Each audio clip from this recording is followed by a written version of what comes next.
Bonjour Evelyne, vous voulez bien vous présenter? Oui, alors Evelyne Platnik-Cohen, présidente de Booster Academy. Et Booster Academy, ce sont des centres d'entraînement intensif à la vente. D'accord, alors justement, dans le cadre de votre activité, est-ce que vous voyez une différence fondamentale, un atout que les femmes, un atout autre que leur physique, que les femmes peuvent utiliser dans le cadre d'une démarche commerciale justement? Autre que physique, vous avez raison de le spécifier, parce que heureusement qu'on n'a pas besoin d'être un top modèle pour faire de la vente. Je pense qu'en effet, les femmes ont un atout qui est lié, qui est le même atout d'ailleurs que l'atout d'être mère, c'est-à-dire qu'elles ont l'habitude d'écouter, elles sont empathiques, elles ont l'habitude d'accompagner, donc elles ont cette capacité en fait à prendre en compte la personne qui est en face d'eux et à vouloir les accompagner, et cette forme de bienveillance. Ça ne les empêche pas d'être d'ailleurs extrêmement tenaces, et d'être des vraies bonnes vendeuses, puisque d'ailleurs on remarquera que dans tous les grands comptes vous avez plusieurs centaines ou parfois une cinquantaine de vendeurs. Généralement le podium, le premier prix est donné à une femme, hein. Donc ça veut dire que malgré tout aujourd'hui on sait que les femmes sont particulièrement de bonnes commerciales pour toutes les raisons que je viens de citer, hein. Et sur l'entrepreneuriat au féminin en général, ou l'entrepreneuriat d'ailleurs de façon générale, comment est-ce que vous appréhendez l'échec? Alors c'est pas forcément d'un point de vue personnel, mais comment une femme peut-elle appréhender l'échec de son entrepreneuriat, dans son cadre familial, dans son cadre personnel, etc. Alors déjà, je crois qu'il y a échec et échec. Je pense que quand on multiplie les échecs, on a un gros échec.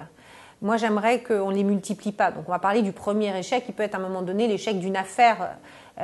Et à ce moment-là, il faut savoir vite, cette résilience qu'un entrepreneur doit avoir face à l'échec est vraiment important. Et d'ailleurs, face à la réussite aussi. Parce que quand on a une bonne réussite, la fêter pendant à peu près 6 mois, ça sert à rien. Donc, je crois qu'une réussite, on doit en être satisfait à peu près 1 minute, et un échec à peu près 1 minute. Mais la question que vous me posez est un peu plus profonde que ça. Est-ce que véritablement une femme qui a plein d'échecs et qui a un échec final sur l'entrepreneuriat, c'est vrai que c'est compliqué, mais c'est compliqué pour un homme aussi, parce que généralement on a besoin de 2 salaires dans une famille, qu'il faut vite rebondir et qu'il faut passer à autre chose. Mais on sait très bien qu'un échec est extrêmement salvateur dans la vie de quelqu'un, puisqu'on apprend pour mieux rebondir par la suite. Vous-même, vous avez entrepris toute seule. Qu'est-ce que vous pensez de l'entrepreneuriat à plusieurs? Qu'est-ce que vous pensez de l'entrepreneuriat en collaboration avec un homme? Comment est-ce que vous appréhendez finalement la relation homme-femme au sein de l'entrepreneuriat? Bon, moi, j'ai eu une première expérience qui s'est très mal passée, parce que j'ai eu un partenariat à 50-50 qui a duré 9 mois et il a duré véritablement 1 mois et on a mis 8 mois à le défaire. Donc, en ce qui me concerne, mais que ce soit un homme ou une femme, c'est pareil.